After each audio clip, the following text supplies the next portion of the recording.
Please, I renew on Mary Louise. Thank you.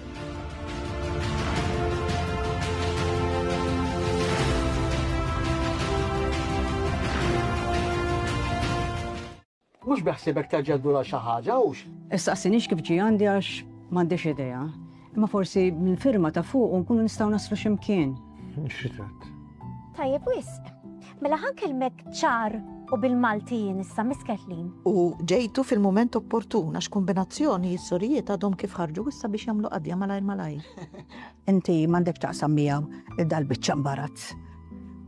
Hemm kunvent il-ġmien tiegħu, Allura stajt bqajt hemm.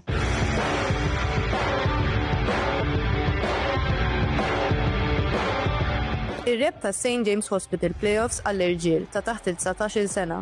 Bit-tieni finali u l-ewwel żewġ finali ta' Pizzani Motoring School Playoffs. Għan-nisa ta' taħt il-16 sena. Għada il-programm 3-pointer fuq TVM Plus fl-4 ta' Wall of Sinar.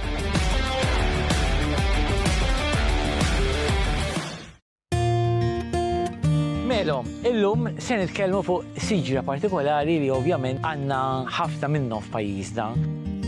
Illum ħan nitkellmu fuq iċ-Cypressus sempervirens. Hija ċipressa indiġena fil-Mediterran. Għandek siġra tista' titlalek tliet solari. Xorta tkun sabiħa, tiħxinlek metru jew metru u nofs minn ma tisgombralek it-twieq u l-gariet tan-nies.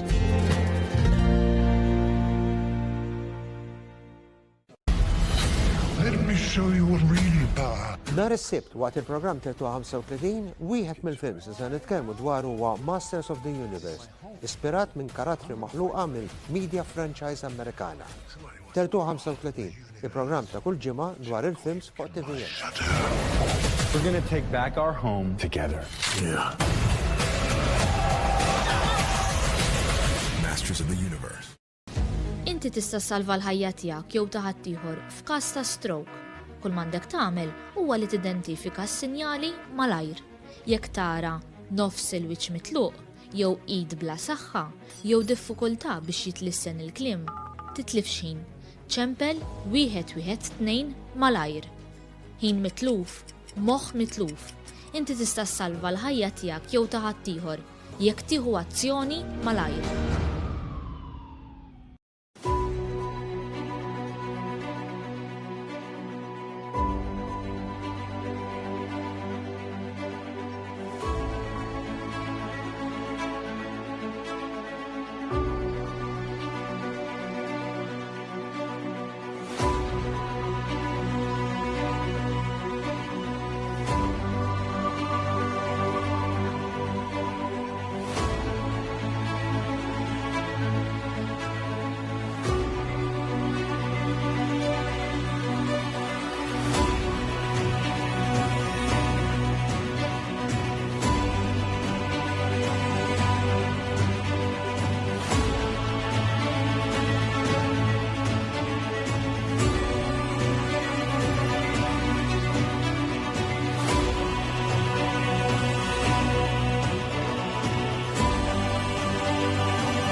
Edbati minn uġieħ fil-Grismane?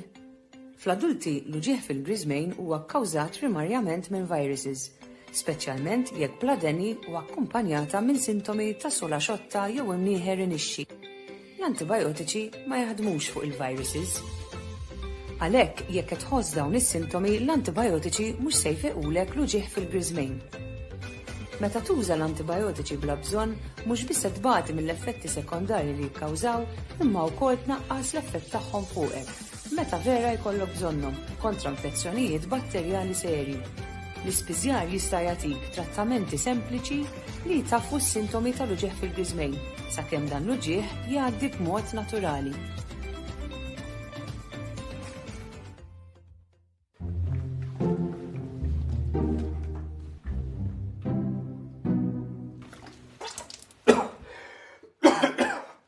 Ja, da xfieħna, da mux ilma.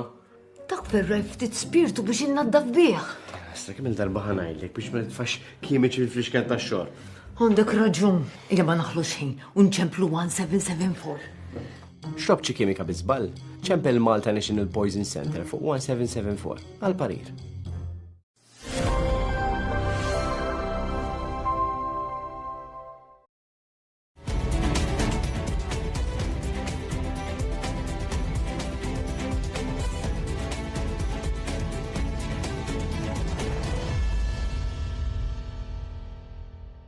Signori, nselmulkom natukom is-serata tajba u nilqakom għal programm ieħor elezzjoni 2026, elezzjoni għaddiet imma żgur li għada fuq fom kulħadd kif din tkun l-iktar ġimgħa importanti wara l-elezzjoni nfisha fejn nibdew naraw l-aħħar żviluppi u l-ewwel direzzjonijiet ta' dak li jkun il-gvern il-ġdid. Magħna llejla għandna 3 mistiedna b'saħħithom ħafna, fil-fatt naħseb Junu Glenn ma tantx ħajkonna x'namlu jew ħajkonna x'namlu ħafna. Figurini qegħdin hawn intillum. Eżatt. Nilqgħu magħna lil Dalli Jeffrey Pulicino Orlando Franco De Bono, grazzi tal-li naqattu magħna kollha kemm intom ex-politiċi, però għadkom analisti politiċi llum il-ġurnata. Osservaw il-politika minn barra. Ekku. Għalta s'issa titkellem u xejdulek isma' laqħal jekk titkellimx. U tajċe u da, ma somma, naħseb kulħadd għandu drittijak l-opinjoni tiegħu. Għalla ħares naslu f'sitwazzjoni issa fejn bidem ma jistax jesprima l-opinjoni tiegħu, ma somma. Għadna qassaqsejna l-ewwel mistoqsija u ġabeda jirrispondi. Franco. Il-preambolu. Jien qasana żarda nipprova nisaqsililkom l-ewwel għax ċerta li jrid jagħti l-ewwel kummentu mela Franco. Kollha senior tiegħi anzi tibda. Ħanibda bik sewa, għalix. Kif joġbok? Il-minta fusta xalih. Franco, għajdinna inti x'taħseb l-analiżi tiegħek ta' l-elezzjoni tal-weekend illi għadda? Naħseb hemm ħafna xi wieħed jgħid, però jekk wieħed jista' sintetizza xi ftit ħsibijiet, l-ewwel qed naħseb illi wara 3000 infila kien mistenni illi l-Labor forsi d-distak jonqos xi ftit. Wara, eżatt, naħseb kienet mistennija illi id-distak jonqos u mertu tal-Partit Nazzjonalista wkoll illi dak id-distak naqas. Però nemmen li parti mill-istrateġija, pereżempju, jekk irid inkun ftit autokritiku, ftit kritiku, anzi, ebda gvern ma jitlef elezzjoni għax l-oppożizzjoni ikollha proposti aħjar. Jiena ma nafx laqgħet tiġri.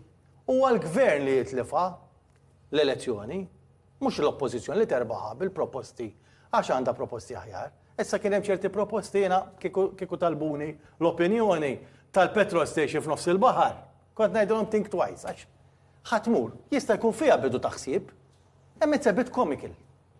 Lejn nies tmur tgħidilhom, forsi kien hemm minħaseb li n-nies jifhmuha. Petrol station kulħadd jaf x'inhi, baħar kulħadd jaf x'inhu, petrol station f'nofs baħar.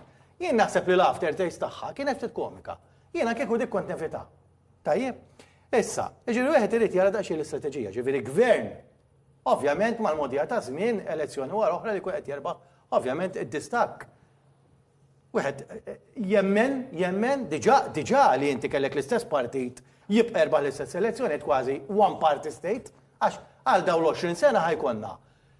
Meta għandek partit li qed jerbaħ l-elezzjoni b'marġin kbira, għax anke 22,000 huwa marġin kbir, tajjeb, kważi one party state bil-polit, mhux għax ħadd imponih, imma x-soċjetà m'offriċ alternattiva.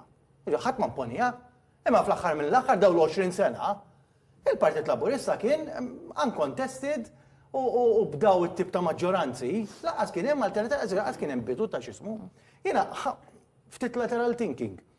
Illum il-Partit Laburista għandu 18,000 obbligazzjoni inqas milli kellu fil-leġislatura l-oħra. Tajdi ġifieri. Is-super majorities iġibu l-peace. Jiena nemmel waħda l-problemi li kellhom il-Labour fit-13 u daw is-super majorities kienu l-obbligazzjoni tin-inverted comma sax ovvjament dela. Nafu kif il-politika mhux Malta biss madwar id-dinja. Min jivvota lek jiġi ħabbat. Tajjeb, ġifieri llum u di ma smajta mkien, tajjeb tiġi analizzata. Ovvjament id-distak naqas, però il-Labour għadu b'maġġoranza ta' siġġijiet li hija maġġoranza komda biex tikgverna. Tajjeb, u għandu 18,000 jew kemm naqset il-xismu. 18,000 obbligazzjoni jinqas. Għax daw in-nies illum il-maġġoranza tal-Labour naqset għal waħda komda imma ftit imma ridotta. Tajjeb, u allura meta wieħed jara minn dak l-aspett, jien hemm il-waħda l-problemi li kellu Labour f'da snin, propju super majority. Illi meta inti ġib dak il-maġġoranzi kbar, ovvjament l-aspettattivi ħajikbru. Awtomatika. Tajjeb mhux Malta biss madwar id-dinja.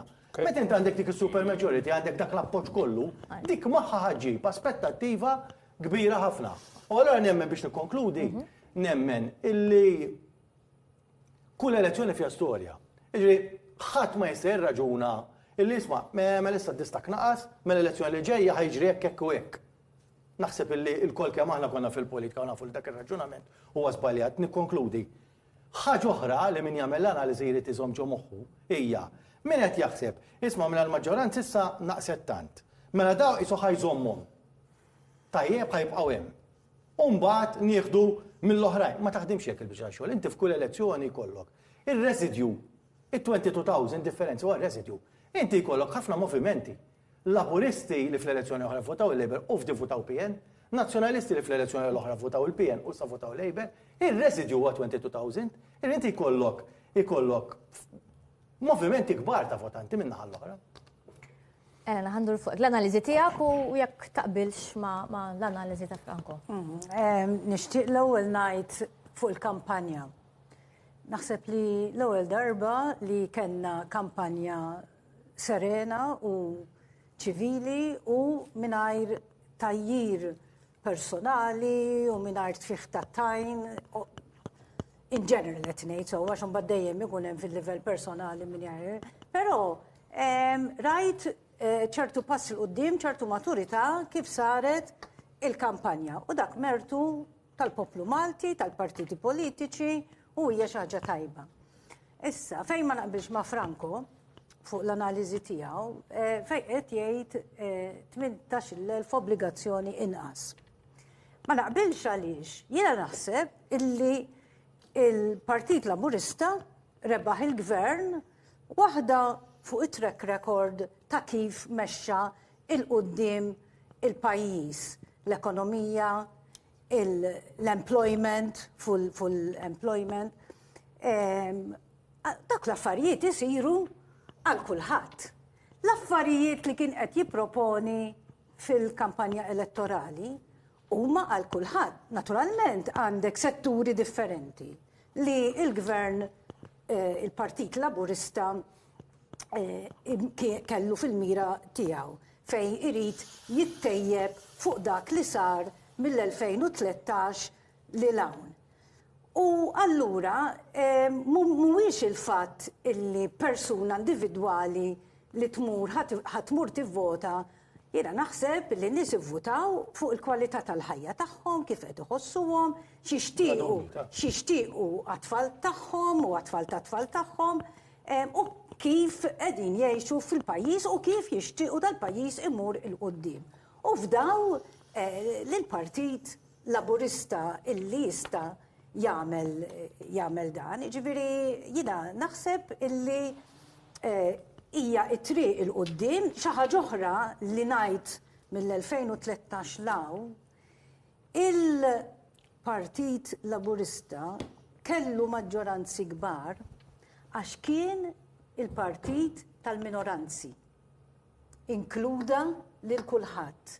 Prova illi jara l-ħtiġijiet u jisma jisma' l-kulħadd. L-inklużjoni hija essenzjali.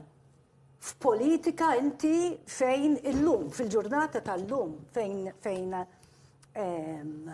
ftaħna, sewa, u qegħdin nitkellmu fuq il-livell tal-għajxin, fuq kif tgħix ħajja aħjar, fuq kif tkun kuntent, anke fuq dak qegħdin nitkellmu issa fuq l-index ta' kemm aħna kuntenti, imma meta qed teskludi inti, meta qed tiddiskrimina u mhux qed tħares lejn il-minoranzi, allura inti mhux se ġġib dawn allura jiena ngħid illi minoranzi li tagħti każ tal-minoranzi ikun ifisser illi ġġib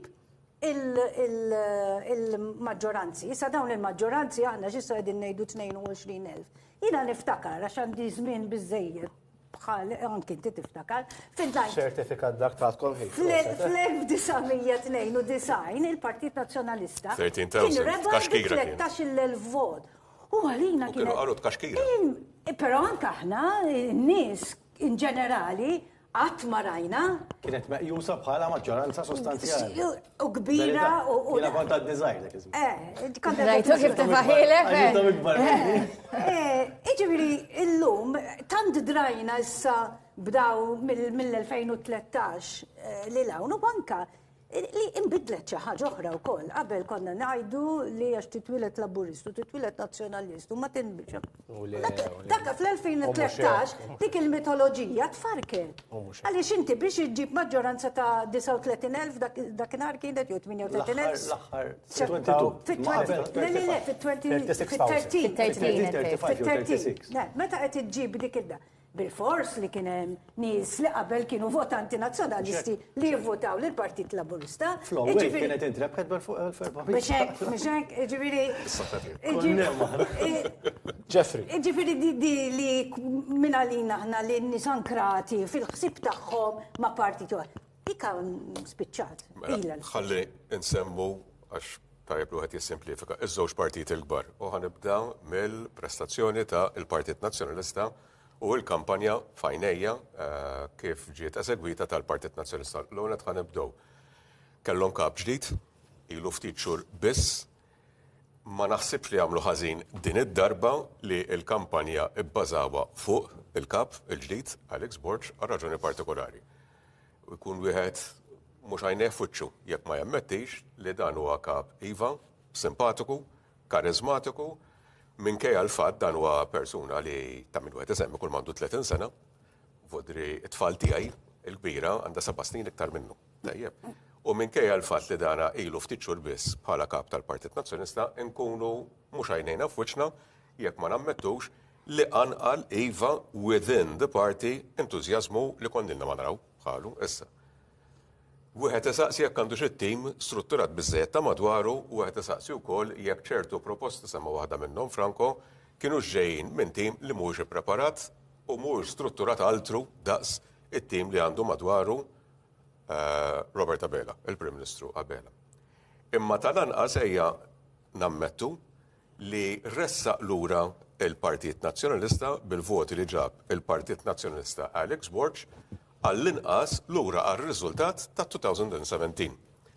Għax huwa preċisament l-istess numru ta' voti li ġab il-Partit Nazzjonalista fl-elezzjoni tal-ħadd li għadda, tas-sibt li għadda, daqs kemm ġab Partit Nazzjonalista fit-2017. Allura ħanħarsu lej il-pożittiv għall-Partit Nazzjonalista in-nadir id-diżastru elettorali tajjeb storiku li laħaq fil-elezzjoni ta' 2022 daka mar lura minna. U naħseb mhux biss għax huwa persuna simpatika, karizmatika, imma ukoll u din I feel very strongly about it, minnaħa ta' Partit Laburista, Gvern Laburista, b'mod konsistenti, speċjalment mindu ħa it-tmun fideħ, kien ħadd tmun fideħ Dr. Joseph Muscat, imma anke s-suċċessur tiegħu, mod ammirevoli, Dr. Robert Abela, in-negattività, l-attakki personali tista' tgħid osfru kompletament. Kienet di l-ewwel kampanja u hekk ninaqat ma dak li qalet ħerna, l-ewwel kampanja li kienet nadifa għax kellna Partit Nazzjonalista qed jaġixxi bl-istess mod. Għax issa billi noqogħdu nitajru u billi noqogħdu nippruvaw niżlu l-dik, nirridikolaw il-ieħor ma tasal imkien. U nemmen huwa fatwalment u għed jista' jippruvaħ din il-feeling, għax inti jekk inti tħares lej kandidat, mhux ħanajt xejn kontrihom, mhux ħanajt kontra l-ebda individwu imma. Naħseb l-iktar kandidati jitlu li f'moħħi rappreżentattivi ta' il-Moviment Repubblika. Jitlu li f'moħħi Rachel Williams, li ġabet inqas minn 300 vot minn żewġ distretti, ħansemmi l-kandidat li ħareġ mal-Momentum, Pierce Kember Wismayer, ħajbqa' nfakkar għal dik il-famuża gesture tiegħu waqt id-dibattitu tal-Università, ġab once again way inqas minn 300 vot, u mbagħad wieħed jara wkoll il-Beppe Fenek Adami, li wieħed jassoċjaħ ukoll ma' dak it-tip ta' politika minn xed ngħid xejn kontrihom it-tlieta li huma. Imma dana naqqas 1000 vot li awtomatikament inti jekk inti għandek kun jomok Fenek Adami fil-Partit Nazzjonalista għandek peace enormi. Dr. Adrian Delija ġab xi 3 darbit iktar minn Dr. Fenek Adami. X'qed ngħid u x'qed nipprova nasal għal konklużjoni fil-rigward tal-prestazzjoni tal-Partit Nazzjonalista, anka l-votanti nazzjonalisti stess ma jridux dik il-politika negattiva li wieħed iktar jassoċja ma' Repubblika.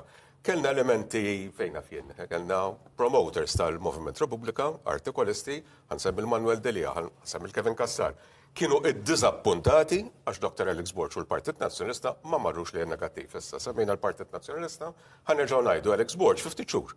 Ressaq lura l-Partit Nazzjonalista għall-inqas għall-istess riżultat ta' 2017, għax ġab l-istess numru ta' voti eżatt il-Partit Nazzjonalista, il-Partit Laburista.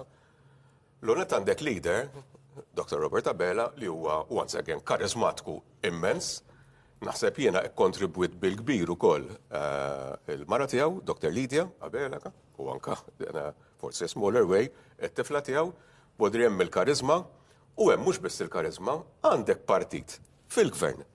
B'super maġġoranza storika li biex nerġa' nilħuha diffiċli f'pajjiżna, ma wieħed irid jara x'jiena m'iniex Nostradamus u ma napprevedix il-futur. Tajjeb, li minkejja li kellu dik is-super maġġoranza, kull jum praċett, Dr. Robert Abela, tim eċċellenti tiegħu, ħadmu daqs li kieku għandhom maġġoranza ta' ftit mijiet. Jiena esperjenzajta first hand on a number of occasions ikun hemm sitwazzjonijiet personali ta' kostituenti, ta' individwi li xi drabi jaslu għalihom anke minħabba forsi nuqqas ta' attenzjoni minn ċertu kapijiet ta' entitajiet. Ma niddejjax ngħid, intervjenejt jien biex ngħin. Min ikollu l-dritt, tajjeb, jaraw kif jagħmlu biex jaqduh tul il-5 snin. U kellna politika wkoll, politika ekonomika li waslitna fil-quċċata tal-klassifika ekonomika tal-Unjoni Ewropea, mhux qed ngħidu xi ħaġa żgħira ta'. Wadri aħna qegħdin it-top fil-livell ta' impjiegi, il-livell tal-ħolqien ta' impjiegi, l-ekonomija tagħna, vodi dawn huma affarijiet li kif once again inaqgħod dak l-qariet ħalina tkun mhux qed tgħix fil-pajjiż biex inti ma tapprezzhomx. U l-aħħar ħaġa. Semmejt punt, Franco, ma nistax naqbel miegħek, ma nistax naqbel li iva kull vot huwa pjaċir. Għax ippermetti, ħa nispjega lil nifsi sew. Le, jiena naħseb il-hardcore by and large tal-Partit Nazzjonalista aħna waqatilna zokortna fil-politika, jibqgħu hemmhekk. Il-hardcore li huwa iktar wiesa tal-Partit Laburista jibqgħu hemmhekk. Huma pjuttost il-hardcore supporters li jistennew ċerti pjaċiri, u mbagħad forsi jkun hemm iva element ikun hemm element tagħhom għax jistennew approċċ bid-dritt għax jiena nazzjonalist minn Twiliti. Jew minn Dutwilit. Kemm il-darba smajni għadi. U jiena laborist minn Dutwilit. Skużi, so what, ma jfissirx li inti jekk titlob skyscraper f'nofs li għandek tingħata skyscraper f'nofs li.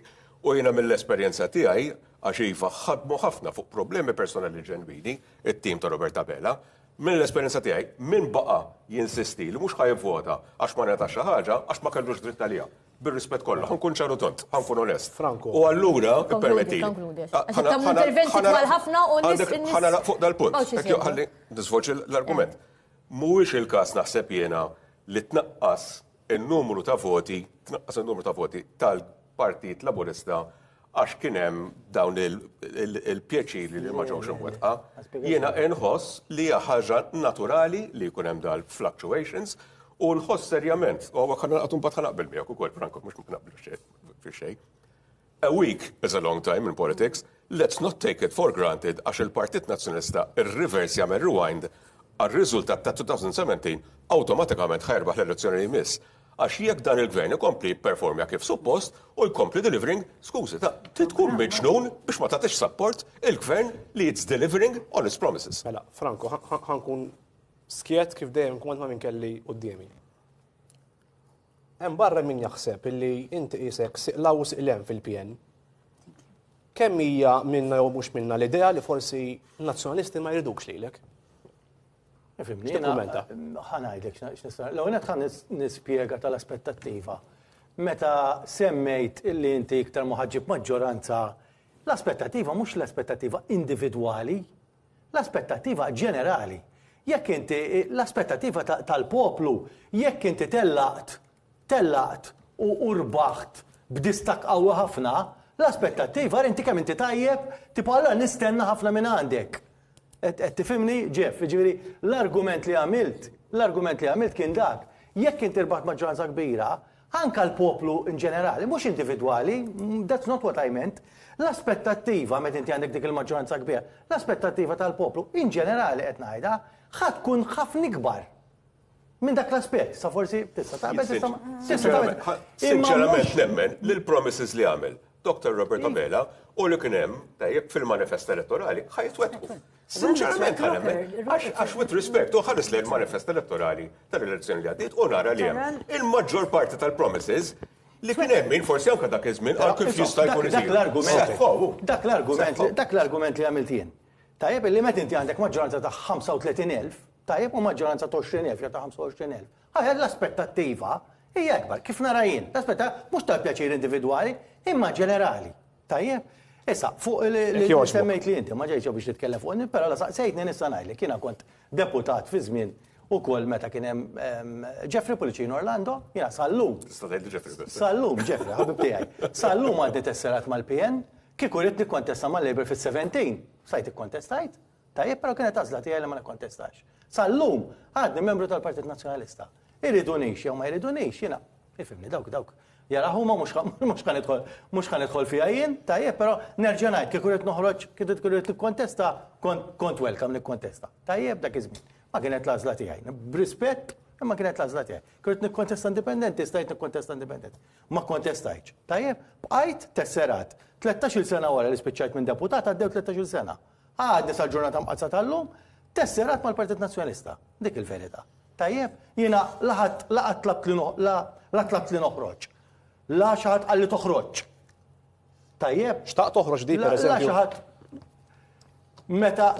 meta nikkonsidra kollox.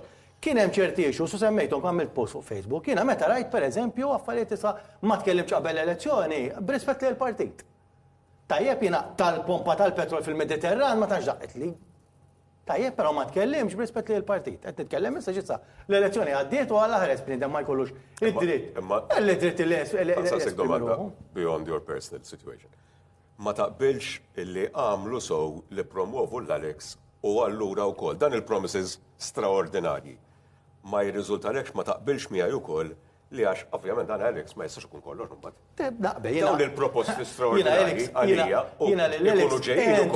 ikunu ġejjin mit-tim. Tajjeb, u ma jagħmlu sens. U l-iżbalji li saru għax hemm it-tim għadu dajjef immens. Issa, wieħed irid jara x'ħajġri. Kif kont qed ngħidlek. Wieħed irid jara x'ħajġri. L-Alex wieħed minn nies li jentu biex tirkap jiena sa tlieta ta' filgħodu meta kien hemm l-elezzjoni tal-kap, tajjeb, ma ninsewx. Sina 8 xhur ilu fis-surveys kienu qed isiru fuq il-kap tal-PN kont qed tiġi tielet. L-ewwel kienet tiġi Alex, it-tieni kienet tiġi Delija u jien kont qed tiġi tielet. Jiġifieri dana surveys xjentifiċi li x'kienu qed jgħidu surveys. Tajjeb jgħid l-Alex għentu biex isir kap sa tlieta ta' filgħodu dakinhar tal-elezzjoni tal-kap. Qiegħed f'kuntatt miegħu meta dan biex kareċ ir-riżultat u qiegħed f'kuntatt miegħu so jiena ħadd ma qal li tikkontestax, ħankun ċar. Tajjeb, naħseb illi kieku rid nimbotta jien, naħseb illi forsi kont nikkontesta lejli, ħadd ma ġieħu qal li tikkontestax. U jiena ma tlabt il-ħadd biex nikkontesta, biex inkun onest immissa għaddit l-elezzjoni. Ma sorry Frank, għasandu għalfejn jitolbok xaħattu. Inti għandek dritt tikkontesta kondotta kriminali m'għandekx anzi terejsi għal kondotti kriminali ta' ħaddieħor,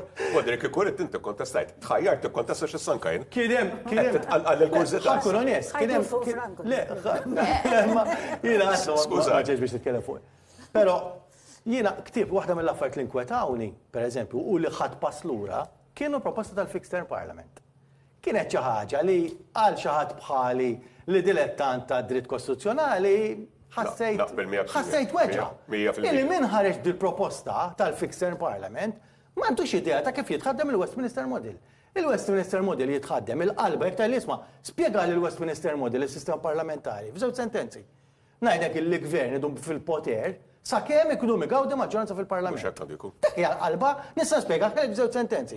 Meta inti qed tgħid li ħadd tagħmel fixed term Parlament, inti laqqas qed tifhem il-qalba, qed tiżnatura.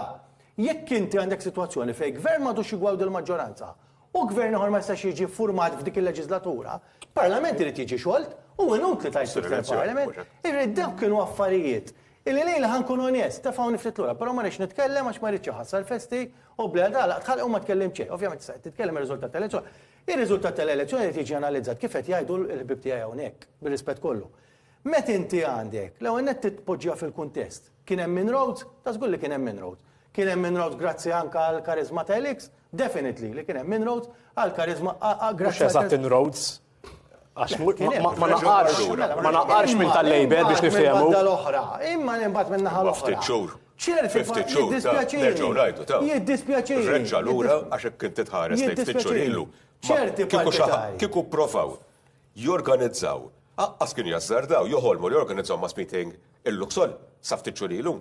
No way. Però meta kienu jorganizzaw meeting qudiem il-headquarters biex forsi jimlew il-pjazza ta' qudiem il-headquarters. Meta tara ċerti partitari illi jridu jifhmu illi trid tkun onest miegħek innifsek. Kif qal Ġefri aħna nafu, kull elezzjoni fiha storja, l-elezzjonijiet ma jiġux kull ġimgħa, l-elezzjonijiet ma jiġux kull xahar, l-elezzjoni li jmiss 5 snin oħra. Ara kemm ħajkollok fattur inbidlu. Ara kemm ħajkollok nies. Ara kemm ħajkollok nies. Li d-darba votaw PN u ħajvotaw Labor. Nies li votaw Labor d-darba ħajvotaw PN. Ir-residju x'jibqa'. Imma mhux core vote. Għax hekk tiġri. Franco, sjari core voters. Ikollok movimenti kbar. Illum il-ġurnata il-core voters Aħna qed jonqsu. Tajjeb, illi jkun hemm movimenti kbar. Jiġifieri il-biċċa tax-xogħol qedaw. Jien naħseb il-Partit Nazzjonalista iva beda jkun inklusiv, però nemmen li tkun iktar inklusiv. Naħseb illi għadu ma laħax. Jgħidu l-nisa jgħidu, sturdejtuni, signori. Nikkonkludi. Naħseb illi għadu ma laħax il-livell ta' inklusività. Il-livell ta' inklusività. U naħseb huwa rifless anke fir-riżultat. Jien nemmen li l-Partit Nazzjonalista biex jasal 4 elezzjoni. Irid ikun ħafna iktar inklusiv milli kien sa issa. Sa tgħidli kif għadna, Elix ilu 9 xhur, Elix sar kap fil-5 ta' Settembru ta' sena. F'liema sens irid ikun inklusiv. Il-bira kien għal Paolo Bortolivier li qalilna illi Alex irnexxielu jerġa' jaqgħad il-kulħadd il-fazzjonijiet kollha u bekk ħadan ir-riżultat tajjeb.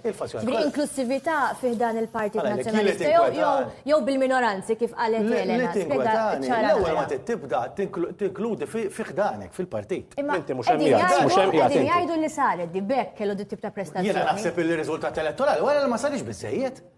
Inti tissir iktar, ġiri li inti titlef b'10,000, b'20,000, b'25,000, whatever, turi li l-inklusività, ħada miex bizzejiet, ġiri u għawnek ninkwieta, jien nisma ċerti partitari, uħod minn noħbib tijaj. Ġili ma jaqblux mija, ġili jaqblu, ġili l-lum ma jaqblux mija, bat jirrealizzawx kontet najt, jina mux dejjem ikolli raġun. Pero, għalla ħares telfa ta' 20,000, wieħed jikkonsidra isa rebħa u isma' ejja ma niddiskutux, il-Partit Nazzjonalista jrid waħda mid-difetti li dejjem ġrat kienet il wara t-telfiet, anka wara rebħa tagħmel post-mortem. Anka wara rebħa tagħmel post-mortem. Il-Partit Laburista jrid jagħmel analiżi tar-rebħa. Aħseb wara kemm tagħmel analiżi ikbar meta titlef. Issa tajn isma' id-distak naqas. Fine, definitely li naqas. Tista' rasek li x'qed jagħmilha.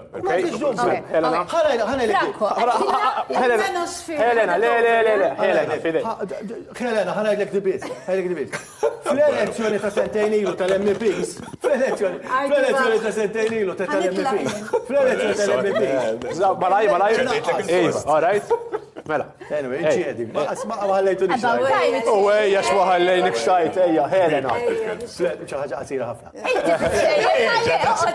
Sużani, Helena, please.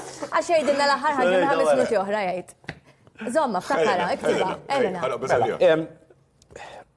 Issir il-kritika l-naħa tal-Partit Laburista li jisma' fl-aħħar 5 snin kien hemm ċerti issues li jekk trade-off tħabba l-ekonomija, ġifieri il-popolazzjoni żejda, it-traffiku, l-kostruzzjoni, nuqqas ta' spazji miftuħa.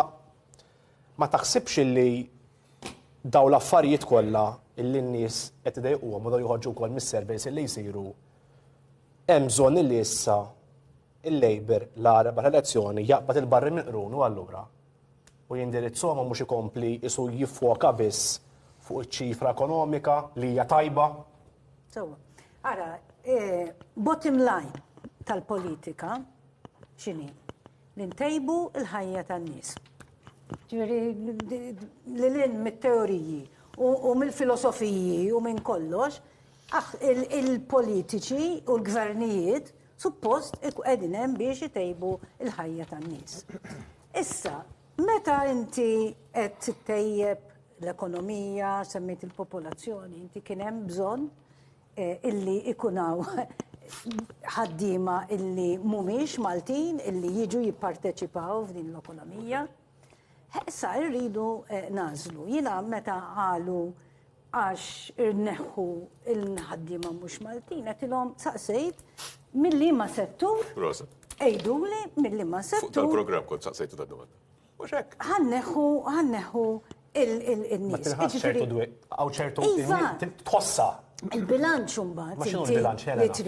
Il-bilanċ huwa illi kif konna qegħdin ngħidu, aħna dejjem inħarsu kif ħantejbu l-ħajja tan-nies. Issa, nisimgħu, naraw fejn nistgħu l-affarijiet jitjiebu, però tkun dejjem widnejk mal-art. Tisma' u toħroġ b'soluzzjonijiet. Però fattibbli, però illi taqbad u titspara u tgħidx il-ħaddiema jew għax hekk, jew għax hekk. Le, żina ċerta illi il-gvern, kull gvern li jkun hawn irid is-suċċess għall-pajjiż, is-suċċess għal-nies li jgħixu f'dan il-pajjiż.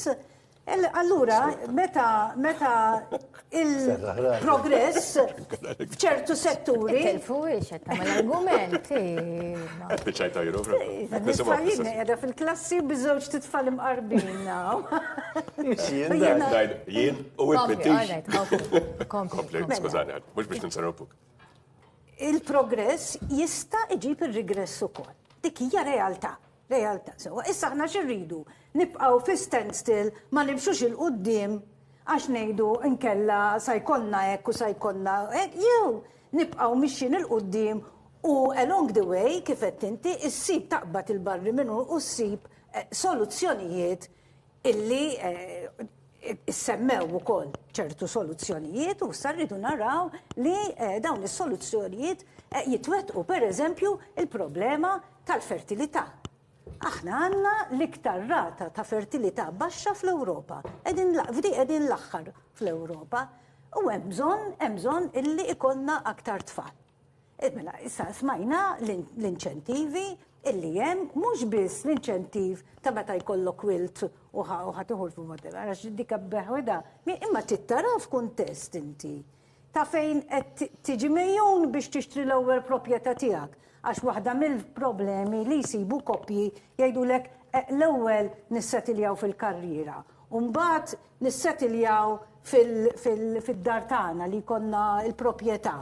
U mbagħad nibdew naħsbu li wkoll minna fiha. Titlef il-fertilità tal-mara. Eżatt, li wkoll minna fiha qed iġġib il-problema tal-fertilità għax iktar ma tikber. Għalhekk sekk importanti l-IVF. Iktar ma tikber, iktar sa tonqoslok il-fertilità. Ġifieri ħaġa jekk tara l-programm elettorali inti ħaġa marbuta mal-oħra. U m'hemm xejn stand-alone, kollox huwa konness biex insolvu dawn il-problemi propju li qed tissemmi inti Glenn. Jeffrey, il-kritika li kellu il-Labor kienet li sejjaħ elezzjoni qabel żmiena għal darb'oħra u smajnija wkoll dal-programm li kellna l-bieraħ jiena u Pola. Kemm tħossi li hija kritika ġusta di fil-konfront tal-Partit Laburista illi ġejja min-naħa tal-PN li fil-verità vera mit-trabil ġeopolitiku biex inkunu għadna kollox, imma il-PN beda jistaqsi li kieku għandek kollox sejjer tajla skemettajt. Għalfejn se elezzjoni kmieni. Għan rispondik telegrafikament għax dan huwa punt li għajmet ħellina, jew punti, numru ta' punti li huma importantissimi u xtaqt ukoll nisvolġhom iktar. Mela, telegrafikament il-Prim Ministru ilu jgħid xhur li l-deċiżjoni ta' meta ħadd issejjaħ l-elezzjoni ħadd tkun skont iċ-ċirkostanzi ġeopolitiċi u naħseb kulħadd japprezza min qed jgħix fuq din id-dinja tajjeb sakemm ma tkunx qed tgħix fuq il-qamar u naħseb anke mill-qamar jekk tagħmel teleskop u tħares lejn id-dinja.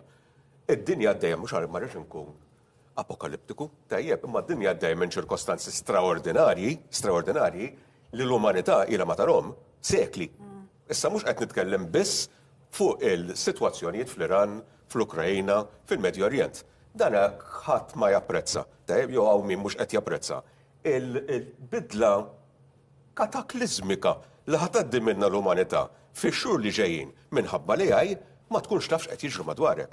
Vodri iva u għalhekk allura il-gvern irrid ikun seren, issa ħad iġrita dil-bidla kataklizmika u ħad tkun impactful iktar mill-Covid, ħankunu ċari, iktar mill-Covid, iktar mill-gwerra tal-Iran, mill-gwerra tal-Ukrajna, kwalunkwe gwerra oħra li jistgħu joħolqu l-umanità fix-xhur li ġejjin. It will be a cataclysmic series of events. U allura iva, mela le, irrid ikun qiegħed moħħu seren u qed iħares lejn il-futur b'mod seren u mhux toqgħodu nikkonċentraw meta qed ikollna dak it-taqlib kollu dan ħad tkun.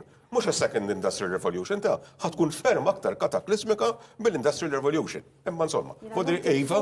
Fuq l-enċiklika tal-Papa x'qed jgħid. Proset, qed jaħdem ħafna insellimlu minnaw pubblikament Papa Leo vera qed juri leadership inkredibbli ma daka jistħoq il-programm separat, esma. Fuq l-overpopulation. Għawek naħseb jiena ħarġet ukoll in-nuqqas ta' preparament, bir-rispett kollu, tal-oppożizzjoni nazzjonalista. Jitkellmu fuq l-overpopulation, għax vera, iva. Konna qed nitkellmina u Franco qabel tħanna għal dal-programm. Xi ftit xi drabi tħossok is-soffokat f'dan l-imbirek pajjiż Għażiż tagħna u għalhekk qed joħloq dak il-green spaces kollha l-gvern. U minn hawn nsellem kull min hu involut fil-ħolqien ta' dawn il-green spaces. Mhux qed nitkellmu xi green space daqs din il-mejda ta' green spaces għabbażi tal-erja ta' Malta fenomenalment kbar. Tajjeb, l-overpopulation hija problema, in-nuqqas ta' fertilità hija problema u qed jagħmel ħiltu. Ma nafx jonqosna niffintaw biex l-overpopulation nindirizzaw ma.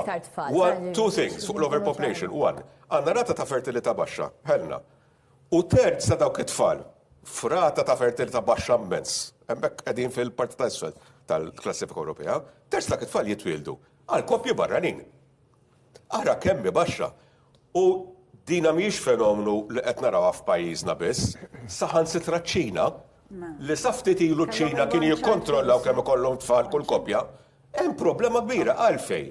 Għax kif in il-mentalità tal-ġenerazzjonijiet tal-lum li huma f'childbearing age mhix f'direzzjoni fejn jippreferu jixtru pett, jixtru qattus, ħanikwota papa ieħor, il-Papa Franġisku. Tibqax tixtru l-pezz u tirriplacjaw it-tfal bil-pezz. Dik hi l-mentalità u daqqas skużi tibda tqassab il-Viagra b'xejn left, right and center tfal Viagra fil-water supply. Qegħdin nitilqu kompletament mis-suġġett frankament. L-argumenti għaju li billi toqgħod mod simplistiku li ħadd indirizza il-problema tal-overpopulation. U mbagħad inti kif saqsit il-ħer, kont hawnhekk jien magħkom. Saqsit ħerna, saqsejt jien. Ebdur fuq esponenti tal-Partit Nazzjonalista minn fejn ħadd naqsuhom minn ħaddiema. Barranin, għaddi kif ġejt mill-Olanda il-weekend li għadda kif kien Franco wkoll. Ma kienx hemm ħaddiem barrani wieħed iservini fil-restaurants, fil-hotels, fil-postijiet li sort. Aw Malta kieku mawx il-barranin fis-settur tat-turiżmu, kieku mawx il-barranin fis-settur tas-saħħa u fis-settur tal-kura tal-anzjani. Kollox jikkolassa, nistgħu nagħlqu kollox u nitilqu hemm. Tajjeb. Għandu naqxej fuq Elena, s-sanġwan, għalik ta' Franco tinkwetax. Ovvjament, inti ħdimt ħafna għall-ugwaljanza, kont kontenta bil-prestazzjoni tan-nisa f'din l-elezzjoni jew le? Tibet, vera. Issa ħanidija, sekonda, Elena. Id-doppju fil-fatt. Tibet u l-iktar li jien kontenta jiena fejn rajt il-mekkaniżmu kif kien ippjanat li jaħdem fil-każ ta' Alicia u ta' Eve li daw daħlu bil-mekkaniżmu u llum kellhom on their own steam. Daku l-iskop ta' dan il-mekkanizmu, necessary evil, naf li għaw ħafna ma jaqblux miegħu, imma kif tgħidha bil-Malti, ħażin bżonn już. Għandek is-sunset clause, di mhix xi ħaġa għal dejjem, kif nibdew ikollna numru kritiku ta' nisa fil-Parlament, 40% għadin ngħidu, dak jispiċċa. Però il-viżibilità li n-nisa raw, li n-nies raw ammont tajjeb mhux ħażin ukoll fil-leġislatura li għaddiet ta' nisa permezz tal-mekkaniżmu, issa qegħdin naraw ukoll li qed ikunu iktar komdi jivvutaw. Però il-problema hi li ma nsibux nisa biżejjed kandidati biex joħorġu mela. Hemm il-riċerka illi turi. Jekk inti ħarġu 100 raġel kandidat u 10 nisa kandidati, jitilgħu 10 irġiel u mara. Jiġifieri di li toqgħodu tajdu għax in-nisa ma jivvutawx in-nisa, l-irġiel ma jivvutawx l-irġiel. U da, le. In-nisa jivvutaw l-irġiel u n-nisa u l-irġiel jivvutaw l-irġiel u n-nisa. Ġifieri kieku jkun hemm numru ta' kandidati indaqs jitilgħu bej wieħed u ieħor indaqs nisa u irġiel. Allura il-problema hi l-istereotipar, il-kultura, il-dak li għada, xina li jgħidu li imminti inċidentalment illum semmewa li l-ewwel mara li tlajt minn żewġ distretti fit-2008 jiena għal-Partit Laburista u għal-Partit Nazzjonalista kien hemm Dolores Cristina. L-ewwel nisa li tlajna minn żewġ distretti. Jgħidu li inti titkellem fuq dawn l-affarijiet, iva, għax l-eċċezzjoni ma tfissirx ir-regola, u r-regola nafu. Ir-regola nafu ħarsu minn 1947 law kemm kien hemm ġieli kellna mara waħda aħna fil-Parlament. Da kollu, jessi l-argument mill-partit iż-żgħar illi il-mekkaniżmu li semmi Helena u għandha raġun. Mhuwiex ġust, illum Sandra Gawċi kitbet illi Rid tagħmel punt l-ewwel imma ovvjament intervenit Helena. Li l-punt li rid nagħmel l-ewwel kien u li kien qed isir dak il-ħin illi fl-elezzjoni ta' 24 tal-MPs il-Partit Laburista dabbartu Makka. Tajjeb. Imma r-reazzjoni tal-Partit Laburista kienet waħda tumilta kbira. Dik li rid ngħid, kienet waħda tumilta kbira. Roberta, bela xammar il-kmiem saw fuq. Tajjeb, u r-riżultat reġgħu era li dej il-Labor, Claude Beck, tajjeb, din lost territory. U jiena nemmen li l-Partit Nazzjonalista mek qed ngħid mhux biżjed inklusiv, jekk iqis dit telfa xi mod ta' rebħa. Anka s-senti, anka l-kummenti li tarem barra, jekk inti toqblat, jina kontet najt nikkonkludi dal-punt un bat niġi għall-ixu tal-kwoti. Għall-ixu tal-kwoti. Jina mux in-nies idejquni, jina bnidem jista' jinbidel, jista' forsi l-atteġġament. Jekk nara l-istess bniedem bl-istess atteġġament, jew anka nis differenti, però l-istess atteġġament li waslek għat-telfit, dik problema. Għax inti l-atteġġament persuna tista' tibdel l-atteġġament, jew tista' tibdel il-persuna tiġi oħra, imma bl-istess atteġġament tellif. U allura jiena ħares ħafna lejn l-atteġġament. U n-nies jħarsu lejn l-atteġġament, l-elettorat ħares lejn l-atteġġament, u l-elettorat ma tax titħaqqbih. Tista' tagħmel smoke screen, tista' tagħmel faċċata, per l-elettorat jara għal xemm wara dik il-faċċata. Fuq il-kwoti u l-prestazzjoni tan-nisa. Speċjalment Sandra Gawċi f'dal-każ. Jiena, ħaniġi għal ta' Sandra Gawċi. Mela, l-ewwel net jiena kont ftit ċettiku fuq tal-kwoti tan-nisa, imma raġuni partikolari. Però raġuni partikolari. Għaliex, forsi minn angolo differenti. Jien nemmen f'Parlament iżgħar ta' deputati full-time. Jien nemmen f'Parlament iżgħar ta' deputati full-time u tajt il-formula 7 distretti b'7 deputati. Anka dik ipproponej. Ma anyway, dika idea tiegħi. Jista' jkun għandi raġun, sa m'għandix, forsi xi darba ssir, forsi le. Allura, fil-kuntest ta' dik il-viżjoni tiegħi, jiena li kolli qed nkompli nonfoħ il-Parlament bil-kwoti, dik ma naqbilx magħha, mhux li ma tagħtix opportunità n-nisa u anka fejn kif qalet Helena, intiża ħafna fis-suġġett, ta' fejn kellek inti ftit nisa fil-Parlament għandek tagħmel minn kollox biex il-parteċipazzjoni tiżdied. Imma mhux peress illum ħankun onest għax jiena nħobb nitkellem kif nara l-affarijiet b'mod trasparenti u ġenwin. Il-fatt illi kellek id-doppju ta' nisa li telgħu 10 meta darba l-oħra kienet telgħu 5 u semmit il-leave naħseb waħda mill-iktar elementi validi fil-PN u anka Alicia hija element validu fil-Labor. U m'eżempju tajbin li ġibt Helena illi kienu telgħu bil-kwoti u issa telgħu on their own steam. Nibda nċiedi ftit, ħankun onest. Nibda nċiedi ftit, ħankun onest, għax jiena fimni, kif naħsibha ġenwinament, Jiena mhux nibda nċiedi dik ir-reticenza. Nibda nċiedi dik ir-reticenza. Issa fuq ta' Sandra Gawċi. Mhux konvint fuq l-importanza tal-preżenza tan-nisa, imma jiena inħoss li m'għandniex nittrattaw dak iż-żmien meta jiena kont xettiku ħafna, ħassejt li m'għandniex nittrattaw in-nisa bħala xi ħaġa Pero kif qalet Helena, Inti ma rridx Billi Helena, spot on. għandha raġun, għax l-eċċezzjoni ma tipprovax ir-regola. Billi Helena kienet kapaċi titla' minn ġiġ li se tiblajn una ta' xejn. 20 sen ilu, 30 sen ilu, għax minn kelli tidher eża Helena.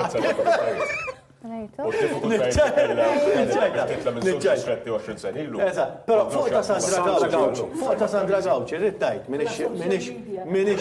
minix xifen ta' Sandra Gawci, ħankun onest. Però b'rispett kollu, għandha punt fiha di. Jekk ġabet ammont ta' voti, m'għandix, jiena għandi naqbad in-nisa kollha u nara li ma l-iktar 12 illi ġabu u billi ġew minn partit żgħir m'għandix tkun preġudikata doppjament. Qorti Kostituzzjonali tafx qalet. Iva naf, imma sa hawnhekk aħna nafx qalet u nirrispetta dik id-deċiżjoni, ovvjament. Imma jien nemmen li għandha tiġi konsidrata. Jekk għandi mara, kandidata mara, illi ġew minn partit żgħir u li xi ħadd very strong showing u li ħajkun hemm forsi kandidati nisa minn partiti oħra li ġabu inqas minna u jitilgħu huma. Anzi għax isma' issa ħanajdu oħra. Jiġifieri in-nisa kandidati nisa għandhom ikunu inkoraġġiti, però anke partiti żgħar u minoranzi allura għandhom ikunu inkoraġġiti wkoll. Jiġifieri f'pajjiżi oħra għandek ċertu threshold. Diskors li merita diskussjoni fejn nifsu. Imma li hu żgur u nikkonkludi Jeff. Nemmen il-nis bħal Sandra Gawci m'għandix tkun preġudikata ġew minn partit żgħir. Jekk hemm nisa kandidati nies oħrajn li ġabu inqas minnha, m'għandhomx jaqbżuha sempliċement ta' ġew minn partit. Naħseb li teb niddiskutuha. Forsi ma nistax naqbel. Bl-ebda disrispett li Sandra Gawci kien hemm ċertu proposti li għamlet Sandra Gawci anke l-partit tagħha li kien jagħmlu sens. Il-poplu ma għażel li ma jagħtix appoġġ mhux biss il-Sandra Gawci, il-partit tagħha.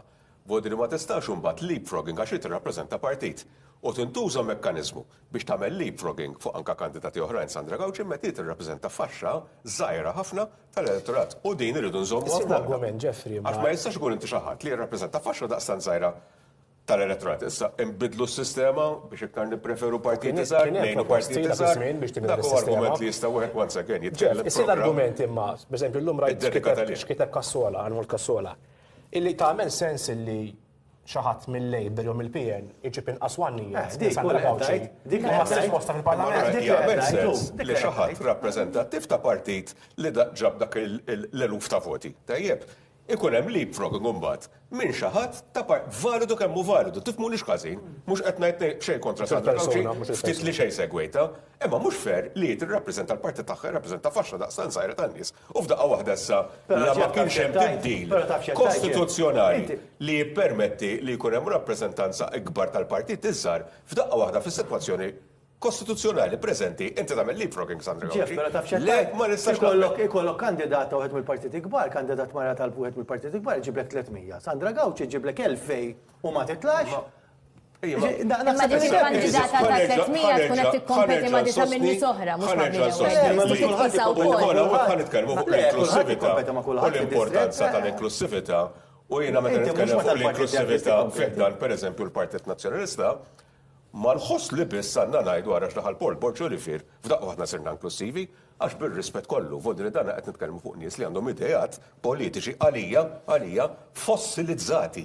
L-inklusività għandha tkun inklusività vera li inti tifhem il-weġġat tan-nies out there. Li inti meta jkun hemm ċirkostanzi u hawnhekk insellem il-ħenera dal-xogħol kbir li għamlet meta kienet Ministru nkarigat minn dan is-settur, meta inti kellek resistenza over and over again. Tajjeb, meta ġejna biex bħala gvern laburista nintroduċu civil rights bażiċi tajjeb għal gays fi żmienna fir-rigward tad-divorzju għal koppji li tfarak iż-żwieġ tagħhom b'mod irremedjabbli meta tara r-reżistenza over and over and over again. Tajjeb, lej dawn il-faxex kbar tas-soċjetà wieħed irid jifhem ukoll li dan ikollu impatt ukollu fir-riżultat fir-rigward tar-riżultati elettorali.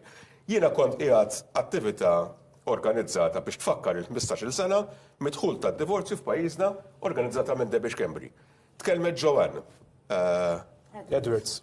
Taqsam qalbek it-tribulations li għaddit minnhom din il-mara biex tgħix ħajja normali kif jixraqilha. U tibda trabbi familja. Il-Partit Nazzjonalista għadu isofri ġef ma ninsewx il-Partit Nazzjonalista jista' jkun li għadu għax weġa fil-politika. Weġa persuna li tkun imweġġa minn partit, għala taħsbu li tgħaddi minnhom għal-għada. Mhux ovvja. Ma bir-rispett kollu li għandha meta fir-riżultat. inti tara assoċjazzjoni, jew li tinbena assoċjazzjoni, m'għandi xejn kontri. Raġel ma nistax naqbel miegħu f'xejn. Imma raġel li naħseb li ġenmin jemmen li dak li qed jgħidu għas-sewwa. Meta tara assoċjazzjoni ma Edwin Vassallo li dak kien iddikjara bejn Alex Borch jaffiċina l-Edwin Vassallo isna minna xaġa kbira. Dak kien jiddikjara li lest li għandu dritt jitħoġġu l-kamra tas-sodda tiegħi biex nara x'qed nagħmel u ta' kull wieħed waħda minnha. Dawn affarijiet ta' twerwir ta' vodri affarijiet li llum il-ġurnata nagħduhom for granted, gay rights, transgender rights, id-divorzju. Imma dawna kienet li kienet diffiċli. Imma bir-rispett kollu dawn affarijiet ta' twerwir li kixxuni. Li jiena jkolli forsi l-possibilità li jkun hemm element bħal da imexxi jew kollu input fit-tmexxija ta' pajjiżi, ibbeżżawni mhux għax għandi bżonn xi drittijiet jienta iktar milli ġranna. Imma l-mindset li tindaħal pereżempju u li ma tippruvax tiffaċilita. Tajjeb l-IVF. Tajjeb, li qed nitkellmu fuq il-fertilità baxxarja tal-pajjiż. Nipprovaw naċċa bir-rispett kollu. Il-Knisja Kattolika ma tmux iddum kontrina, il-Knisja Kattolika bir-rispett kollu, x'jiġifieri. Naħseb li ma semmejniex, skuża, però naħseb li ma semmejniex is-sistema ta' trasport. Jiena nemmen illi waħda mill-punti kruċjali f'din leġislatura ġejja hija soluzzjoni għal problema ta' trasport. Biex tagħmlu kapitlu hawnhekk dwar il-mekkaniżmu ħeren għalaq dwaru inti biex nagħmilha ċara wkoll skont il-liġi tal-mekkaniżmu ma jgħoddux l-unijiet. Imma kemm tispiċċa meta l-aħħar count. L-aħħar count. All right, jiġifieri forsi biex talaq dal-kwadru inti hawn. Dik ikun idu għal appoġġ ta' għal appoġġ il-Sandra. Jaraw naħseb tajjeb niġi diskussa. Sandra hija bniedma valida ħafna, hija tismaħa titkellem u naħseb bniedma ġenwina. Ma tix dik ġenwina. Ġenwina. Tista' ma taqbilx magħha fuq kollox. Tat ħafna fis-sens biex. Pruvat. Ġifieri ma rridu ma nistgħu ngħidu xejn fis-sens ħażin. Jiena nara ċertu ġenwinità fiha. Issa mhix dejjem qbilt magħha, ovvjament, imma bniedma li tagħmel sens ukoll. Però dali qed tgħidu intom qed tgħidu affarijiet opposti, imma dik id-diskussjoni, nitkellmu u naraw fejn nistgħu ntejbu l-affarijiet, però ovvjament il-punt ta' Jeffrey tar-rappreżentazzjoni naħseb illi huwa punt. Però naħseb illi meta jqumu dat sitwazzjonijiet tajjeb li tqum diskussjoni. Biex wieħed jara kif jista'. Jiena nemmen ħafna fid-dialogu soċjali u fuq il-konsultazzjoni. Jiena meta kont Ministru kien ikolli konsultazzjoni mal-gruppi konċernati kollha għaliex għax kulħadd huwa espert tal-ħajja tiegħu. Espert tal-ħajja tiegħu. Mela jiena jekk ħanagħmel xi ħaġa biex intejjiblek ħajtek, jiena rrid nisimek l-ewwel, irrid nara minn xi xtaq. Ek issir il-politika, dan il-punt. Imma l-għażla tan-nies, frankament, jekk in-nies jixtiequ rappreżentant konservattiv ħafna, għandhom kull dritt li jkun hemm membru parlamentari konservattiv ħafna li jirrappreżenta dik il-fazzjoni konservattiva tal-pajjiż. Imma il-mistoqsija tiegħi. L-istaret jikkondanna lil nnifsu l-oppożizzjoni għall-eternità, ikompli jippinġi lil nnifsu bħala partit konservattiv. Baqra mhux kollha tinbih. Il-mistoqsija tiegħi. Aħħar xhur naħseb illi dik l-attitudni naħseb li nbidlet. Il-mistoqsija tiegħi hija jekk wieħed jara l-membri parlamentari li ġew eletti s'issa, ovvjament il-ġimgħa d-dieħla bil-casual elections jitilgħu iktar.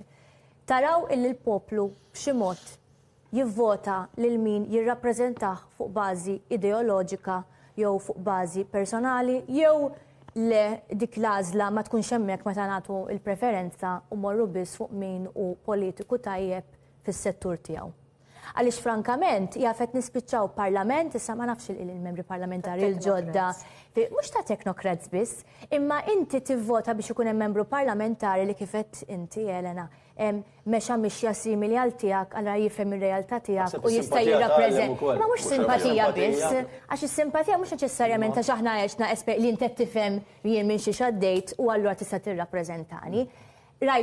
Min ġie elett, rajtu varjetà ta' nies ġejjin minn kull walk of life jgħidu bl-Ingliż jew min jivvota ma jidħolx dik it-tip ta' analiżi u għandna ħafna nies li huma frankament simili għal xulxin anke meta tismagħhom jitkellmu kulħadd jgħid l-istess L-ideoloġija ħaġa. tal-partiti, naħseb waħda mill-affarijiet Le, ma teżisti, waħda mill-affarijiet li ħarġet fil-kampanja elettorali u nixtieq niddiskutu t-trasport għax naħseb it was one of the main pillars ta' żewġ partiti. Naħseb l-iktar. Ma sekonda Leja. Id-differenza ideoloġika bejn il-partiti żvintat. Ma tantx hemm differenza ideoloġika illum il-ġurnata bejn iż-żewġ partiti. Ġiri, dik hija mhux il-kandidati u sajtlek id-diskors. Anka l-partiti infushom m'hemmx differenza ideoloġika mhumiex kbira. qegħdin imorru għad differenza ideoloġika to play it safe, frankament. Għax daħat mu estremist għax kulħadd jiċċappella kulħadd. Kandidati li joħorġu għom għax jemnu f'ħaġa partikolari. Elna inti kont politikanta liberali ħafna. Jekk kien hemm konservattivi fil-Partit Laburista qatt ma kienu jaslu jivvotawlek, iminti rappreżentajt il-liberali fil-Parlament fi żmien. Jekk qed dispjaċini kont żarawis biex niftakar xiex kontu tirrappreżentaw frankament. Imma l niftakar. Imma jiena fil-Saħela ta' kull parlament. Imma kont qed l-aġenda tal-Partit Liberali jiena id-nista madwar kienu jgħidu li imma ħadbati elezzjoni oħra. Dak il-punt tiegħi. Fil-fatt kont inżid il-voti għax in-nies kienu qed jindunaw illi meta minna xi ħaġa aħna u li ma kienx tolqtok lilek, l-għada ma waqgħetx is-sema, ħajtek komplit imma l-ħajja ta' daw in-nies saret aħjar. Kontu qed tirriflettu, kontu qed tirrispecchjaw soċjetà qed tinbidel. Il-verità li l-Labor Party fi wara 13 il-parlament tal-lum, x'soċjetà qed jirrifletti. Rispondi t-domanda wkoll mela telegrafikament. Waħda mill-problemi l-lum tal-PN, telegrafiku ġesti, hija what does the party stand for? Proset. What does Iktar kelma li smaj f'din il-lida. Telegrafiku, jew tnejn li intom ma tafux xi tfisser mela. Il-kandidati. Fodri, l-ewwel net iva importanti li partit ikun jirrappreżentaw it-twemmin l-inklinazzjonijiet tiegħek. Imma naħseb jien anka wara r-referendum tad-divorzju li tiftakru inti wkoll. Niftakru ta' mama. Kien hemm ħafna nies li qalu hija l ma qbilniex, imma mbagħad tispiċċat it-tifla tiegħek kellha bżonnu. Ma dik hija jaċċettaw aktar issa. Imma ħankun u hawnhekk ħankun telegraf. I promise and I will be. Jekk nitkellmu fuq kandidati, jiena ma rridx inkun kattiv. Imma kellek għażla wkoll fuq kandidati, kellek għażla fuq kandidati pereżempju inti min trid Ministru tal-Finanzi l-Klajt Karwana jew l-alternattiva, bir-rispett kollu lejn l-alternattiva li għandi rispett leh fuq bażi personali. Inti min trid bħala Ministru tal-Affarijiet Barranin, illi jinborġ jew l-alternattiva. Allura iva l-kandidati għaltu li kienu importanti f'din l-elezzjoni u ħanitkellem onestament mingħajr ma rrid inkun kattiv mhux qed isemmi ismijiet. It-tim li ppreżenta anke l-element żagħżugħ, il-kandidati żgħażagħ li marru tajb ħafna wkoll. Tajjeb li kontestaw fisem il-Partit Nazzjonalista kien eċċellenti. Tim eċċellenti u hawnhekk insellem ukoll il-ħidma li qed isser mill-partit biex jinġibdu iktar kandidati ġodda li l-partit ta' ċertu livell ta' validità. Is-sapport li qed jagħtu għal kandidati nisa biex jippromuhom, jippreparawhom biex ikunu jista' jippromovu l-idejat tagħhom iktar qudiem. Franco, inti ktiet fuq Facebook illi qed tbassar illi ħajġi l-istess 5 snin oħra fil-PPN. Mela sirna. Le, jiġri l-istess. Qed tajt illi isek għaġġew ġejt ikkutat tajt illi isma' inti qed tajt illi l-istorja ħadd irrepeti ruħha. Li għeta mux ekkat, naħseb li ma rajtx. L-istorja ħat irrepeti ruħa fil-sens li l-PN mux ħat biżżejjed spazju l-nis fil-kastijak bħalek. Le, mux ekkat. Mela iċċara għaxem li tila purta kek. Le, assolutament, mux dak ekkat. Jina li għat li s-sorti irrepeti ruħa kien kumment zaħir ħafna feja tem mux jaqbel mija u li s-sorti irrepeti ruħa għax ta' xar ieħor iċċempel li għedli kellek raġun, għax diġrat ħafna drabi. Dak is-sens. F'dak is-sens kienet biss. Jekk ma jaqblu Franco l-importanti li dak li emmint għattu. Mux hekk. Ma jistax tkun ħadd jaqbel miegħek. Naħseb it-Tlita aħna. It-Tlita aħna emminna f'affarijiet u Edwin, insellimlu l-Edwin tista' ma taqbux miegħu. Però at least dak li emmen fih jesprimih. U naħseb waħda mill-iktar affarijiet importanti għall-politiku huwa li għandu xi jgħid. Bħal programm ta' Andrew, jekk m'għandek xi tgħid, x'tidħol tagħmel fil-politika. U ma tibżax tgħidu. Issa nista' naqbix miegħek, imma almenu nirrispetta almenu li inti għandek xi tgħid. U ma tibżax tgħidu.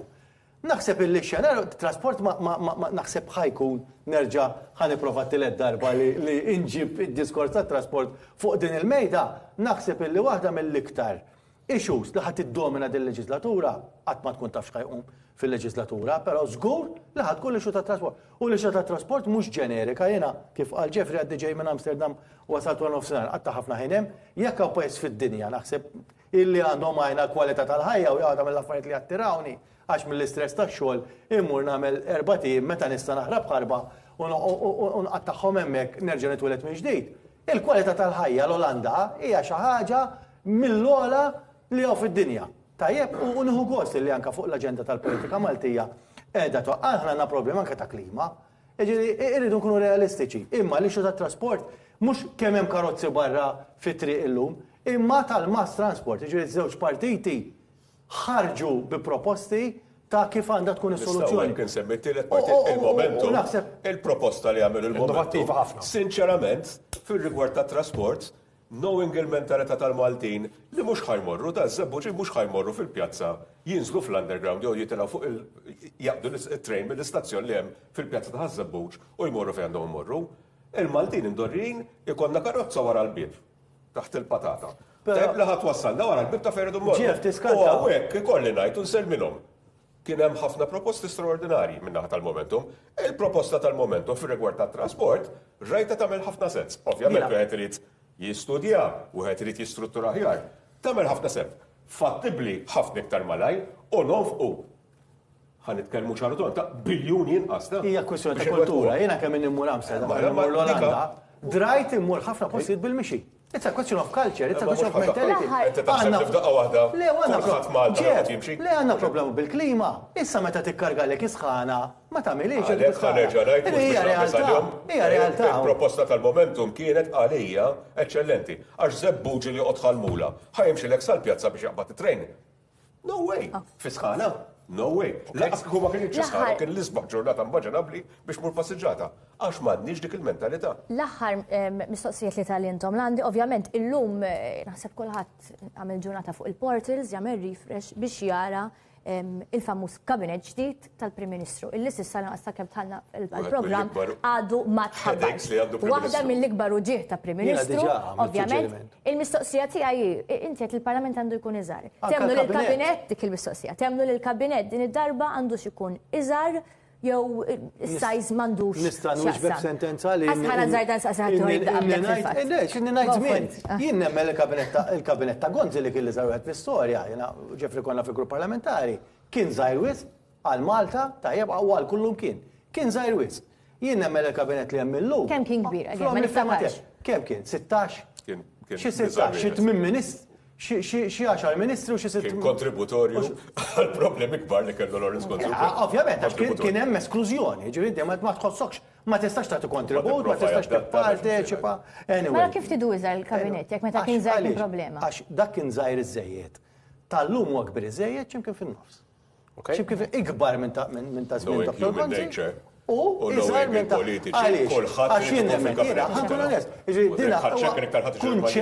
il-kunċett huwa kunċett politiku mhux mill-individwi. Tajjeb, jiena nemmen illi għal pajjiż żgħir bħal Malta il-kabinet li hemm illum ħarira kbir. Opinjoni umli tiegħek. U jiena nemmen f'Parlament iżgħar u kabinet iżgħar. Elena, x'taħseb?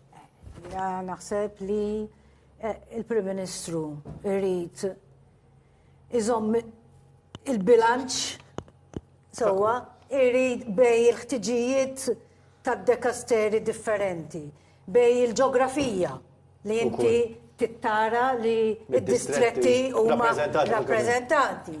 Il-ġeneru, in-nisa u l-irġiel il-bilanċ hemmhekk. U esiġenzi oħra, ġifieri dana minn hawnhekk faċli nisparaw. Imma kien minn fejn qiegħed il-Prim Ministru bħalissa bil-karta fidu bir-riżultat u l-oħra, ir-riżultat tal-elezzjoni. Il-voti kif telgħu il-kandidati, il-performance, il-track record. Għaxek inti kellek Ministru li qalak u kien vera suċċess. U ġie endorsed mill-elettorat. U ġie endorsed mill-elettorat. Ġifieri hemm ħafna variables li jitlu. It's easy to say ikbar jew iżgħar, imma minnu fiż-żarbun tal-Prim Ministru illum, naħseb ħadd ma jixtieq li qiegħed fiż-żarbun tal-Prim Ministru illum. Issa iż-żewġ partiti għax iridu jaqblu. Iż-żewġ partiti fuq di, tajjeb. U mhux issir minn wara dar kulħadd kif kienet saret iż-żieda fil-paga tal-Ministri fi żmien Lawrence Gonzi bu wara dar kulħadd inkluż il-grupp parlamentari tiegħu stess. Imma għandhom jaqblu naħseb jiena żewġ partiti li r-remunerazzjoni partikolarment għal min jitlaq kollox biex jibda jaħdem imexxi ministeru għandha tkun iktar deċenti. Mingħajr ma nsemmi ismijiet, illum kelli konverzazzjoni ma' wieħed minn dawn il-kandidati sħabi li telgħu għandu professjoni. Għatlu ma tkunx miġnun. Ittik pożizzjoni fil-kabinet u tarmi l-professjoni ta'. Jiena meta ngħatajt dik l-opportunità, kont onest, għatlu le ma nistaxu. Jiena kien għandi tfal tiegħi għandi l-familti mrobbin, imdorrijim ċertu livell ta' għejxin, minix ħanitlaq kollox tajjeb. U jiena nidħol fil-kabinet biex inservi l-poplu nuħu pjaċir, xorta provajt nagħti il-kontribut tiegħi bħala backbencher. Imma ma jistax ikun f'daqqa waħda naqleb il-ħajja ta' familti ta' taħt fuq biex inservi fil-kabinet u ma nafx hekk 5 snin oħra u x'ħareġa' nitla'. Dak iż-żmien kont qiegħed imma late 30s nagħmel narbi ħajti narbi kollox. Vodri importanti għax laqqas u sow għandu jkun hemm il-cushioning adekwat mhux biss fil-paga anke meta inti tidħol għall-kabinet titlaq kollox u ma terġax titlaq. Ħajja jkollok ixroktar nies biex jidħlu għall-politika wkoll. Punt validu ħafna. Grazzi, Sinjuri Jeffrey Franco, Ellen Tellen Attumana, ikolli ngħid vera kif qalet Ellen qarbin imma. Għastajtu li ċans. Għala ġur bit-ġvidi għajt li ma tkellimx, issa ma rġara u tajmellek il-nifsek. Liġi ta' Mela, Sinjuri, grazzi. Għalek doċemplu, Grazzi tal-li inaqqattumana, grazzi tim tekniku, tim ta' produzzjoni. Appuntament tana għal-għada. Grazie. Appuntament ma' kon għal-għada għall-aħħar żewġ programmi ta' analiżi, il-komplement tal-lejla tajba l-kom ukoll.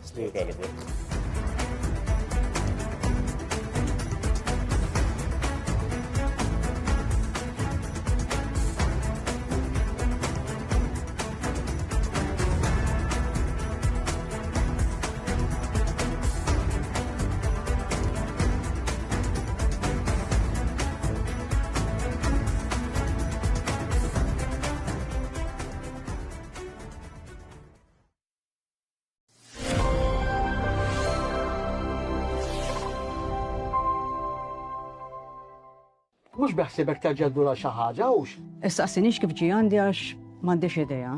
Imma forsi mill-firma ta' fuq nkunu nistgħu naslu x'imkien. X'ritat? Tajjeb wisq. Mela ħankellmek ċar u bil-Maltin issa misketlin. U ġejtu fil-mument opportun għax kombinazzjoni s-sorijiet għadhom kif ħarġu issa biex jagħmlu qadja malajr. Inti m'għandek taqsam miegħu dal-biċċa imbarazz. Hemm kunvent il-ġmien tiegħu, Allura stajt bqajt hemm.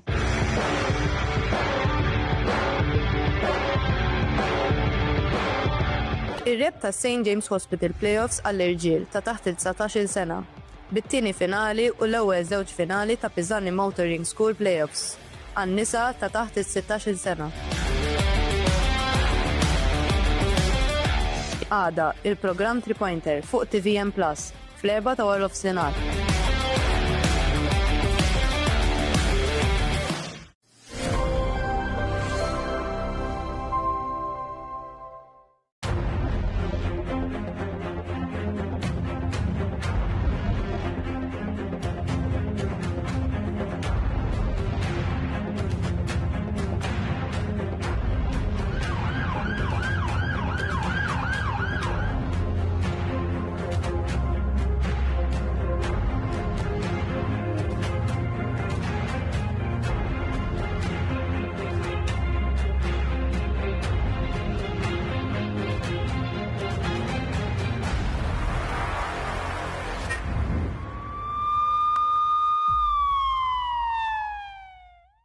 Li tmur tixtri bil-karozza tiegħek u tieħu lill-kelb imma tħallih msakkar fil-karozza fix-xemx huwa illegali.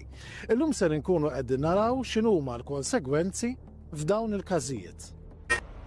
L-Environmental Protection Unit tinvestiga wkoll reati li għandhom x'jaqsmu mal-moħqrija tal-annimali. Fosthom reati bħal għall-argument persuni li ħallu klieb imsakra ġewwa l-vetturi weħedhom. Dawn huma reati fejn għalkemm hemm ukoll pieni ħorox huwa importanti li l-persuna jekk għandu qadja jekk ħireġ sejrex imkien u jaf li jrid joħroġ minn ġewwa l-vettura jew ma jeħux l-annimal miegħu jew inkella l-annimal joħorġu miegħu. Huwa importanti anke f'każijiet li ninvestigaw aħna naraw ħafna annimali li jkunu abbandonati jew inkella mħollija l-argument sigħat wal wieħedhom mingħajr ilma, mingħajr shelter, mingħajr il-qoħ ta' xejn, xemx u xita.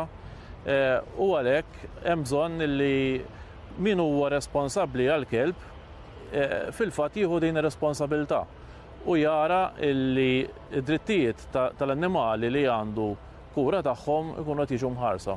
F'każ li persuna jkun għaddej minn post pubbliku u jara annimal abbandonati jew inkella annimal illi qiegħed miżmum għall-argument ġo vettura jew inkella minn ġo residenza qed tara lil